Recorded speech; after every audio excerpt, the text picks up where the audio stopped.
What I've got is Bob's Red Mill buckwheat flour. We're going to be making buckwheat unleavened bread. We're also going to be using Natural Grocers stone ground whole wheat flour, organic. So it's organic whole wheat flour. We're going to be using water, and it's filtered water, and salt. That's 1 teaspoon of salt. That's 3/4 of a cup of filtered water. This is 1 full cup of stone ground whole wheat organic flour. This is 1/2 cup of buckwheat flour. Because we have 1.5 cups of flour, we want half as much water, so that's 3/4 cups of water. All right, let's mix our ingredients. Once again, 1/2 cup of buckwheat flour, 1 full cup of whole wheat organic flour, salt, a full teaspoon of salt, and then we're going to mix this together.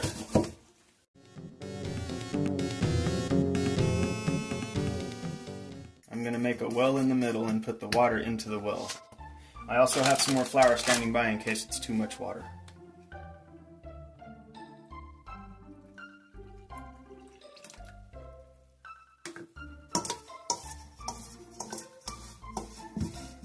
We're going to mix it until it comes off the sides. I am going to switch to my hands after it's good and takes on all the water.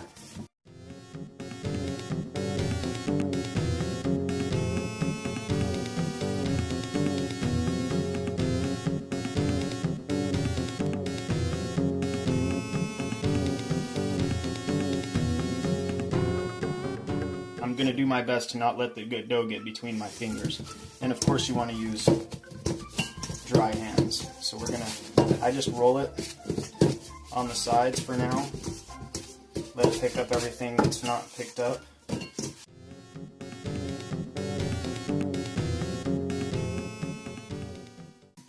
See, it's not sticking. We're going to knead it for about 15 minutes.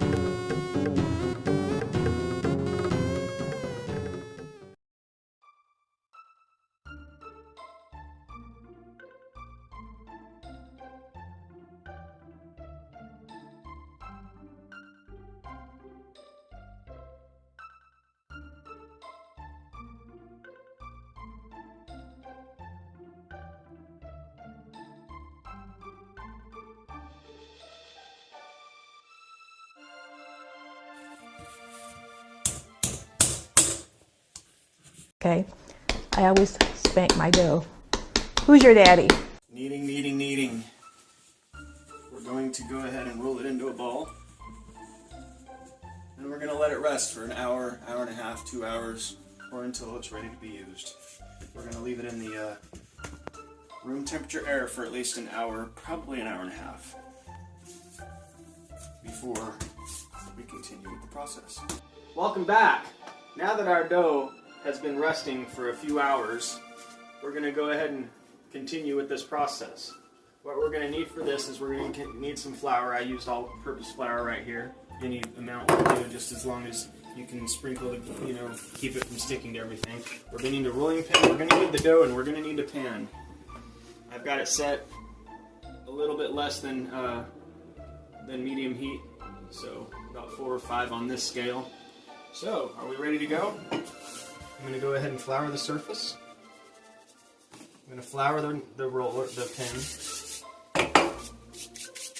Make sure I've got all the flour off my hands, because the dough, we don't want to get the flour on the dough just yet. Unwrap the dough. Unwrap the dough. Alright. Roll it out into a log. And you can estimate how much you want to use. I use about maybe a little smaller than a golf ball size ball. Roll it into a ball. I dip it in the dough. so that it's not sticking to anything, and then I smash it down with my hand first. I am not very good at rolling out round pieces of bread, so you'll have to forgive me. So then we roll it out. Make sure it's not sticking to the surface. I push it all the way through so that it's even.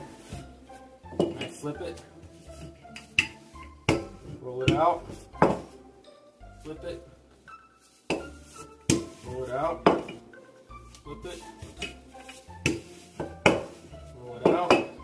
Flip it. And we want it rolled out to about 1/8 of an inch thickness.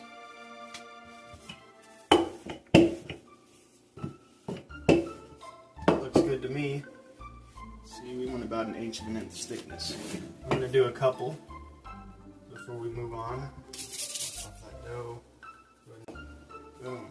I'll show you the thickness a little bit better this time. See there? So less than 1/8 of an inch, roundabout. Alright, I'm going to make one more and then we'll get to cooking. I've already got as you saw, I've already got the pan heating up and ready to go.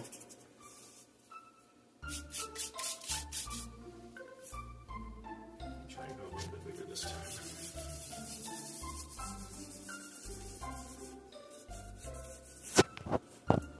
Be nice to get a ball that doesn't have that, and the way you do it is by not having flour on your hand whenever you grab it.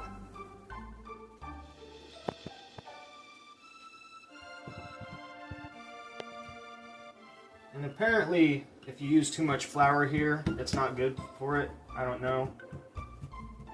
I've done them all pretty much the same.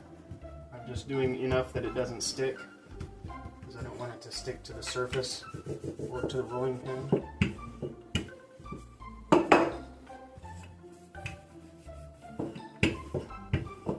And I've actually gotten a whole lot better at making it rounder now. Whenever I was first doing this, I couldn't get it round for nothing, but these are looking a lot better.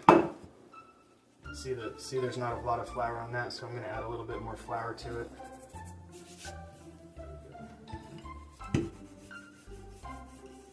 See, it's sticking right there. But it's not a stick that's terrible, it's not ripping it.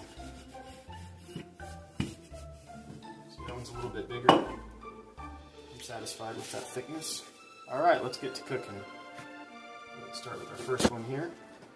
Now, we're going to make sure we get this thing flat on the surface. You can use a cast iron. I'm using stainless steel right now. No oil, no butter, just dry. We want it flat. See? Now we're going to watch it. You're going to watch it change color. It's a little bit right there. And it'll start bubbling up a little bit. And it should come completely off of the surface. If it doesn't, I've got a fish spatula that I use. It's the flattest spatula that I've got. So you can see it changing color right there. I have the heat less than I usually have it, so I don't want to burn it. You can see it's already off the surface. Let's flip it and see what it looks like. Push it to the end. There we go. See, it looks pretty. Get a little brown. Push it down. See how it's puffing up now? Kind of like a pita bread.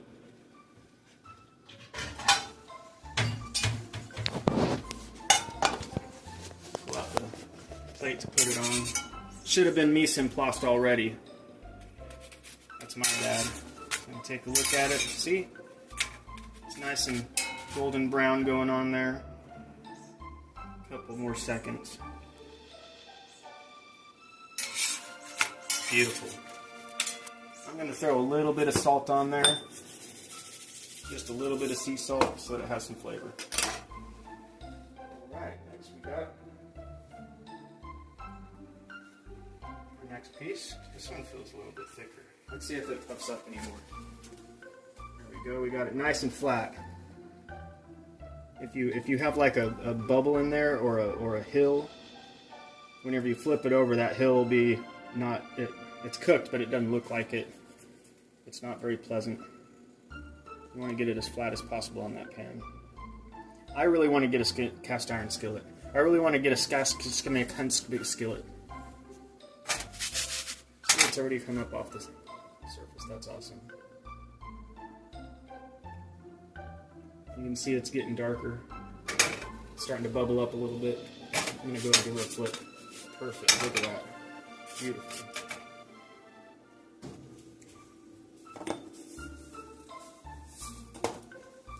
Throw a touch of salt on there. Not much. It doesn't take much.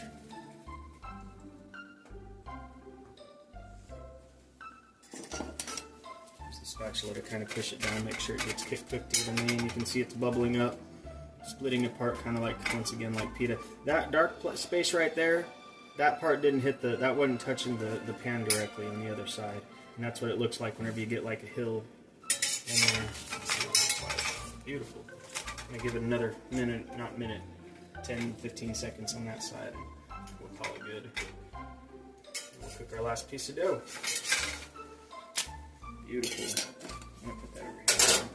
Alright, our last piece of dough. This one looks like it has less flour on it. That's another thing, it's good to wipe off excess flour. I didn't think about that before. Alright. I hope that'll work. See? Get it nice and flat. Good. Whenever I'm pressing it down, I'm not pressing very hard. I'm just pressing enough to get it down. So you can see I can still move my finger with the pressure with which I'm pushing it down. So I'm not smashing it down. You poke a hole through and burn yourself. Don't burn yourself. Don't touch the pan. You're all adults unless you aren't. Either way, you're a human being who has experienced hot surfaces before. So I'm not afraid that you're going to burn yourself. If you do, that's your problem.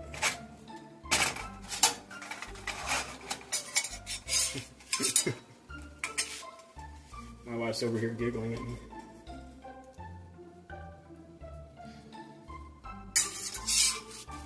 Let's see what that looks like. Looking pretty. Let's see if that one bubbles out.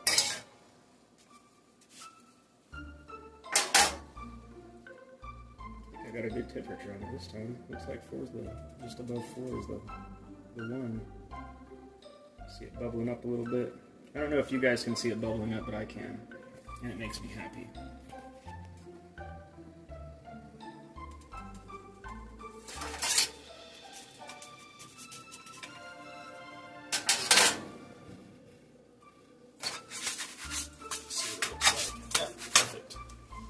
There's already salt on it, so I'm not going to salt that first. Alright. Now I'm going to continue with the rest of the dough. Thank you for watching. I hope you enjoyed the video. Please share it with your friends, comment, and subscribe, and other stuff that people say to do after their YouTube videos.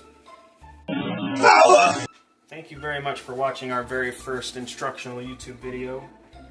We are hoping to make more. Get used to it. This is my first time, so I don't really know much what I'm doing. I've seen plenty though, so at any rate, if you guys want to learn how to cook something specific, let me know and I just might do it. Yeah. Shalom.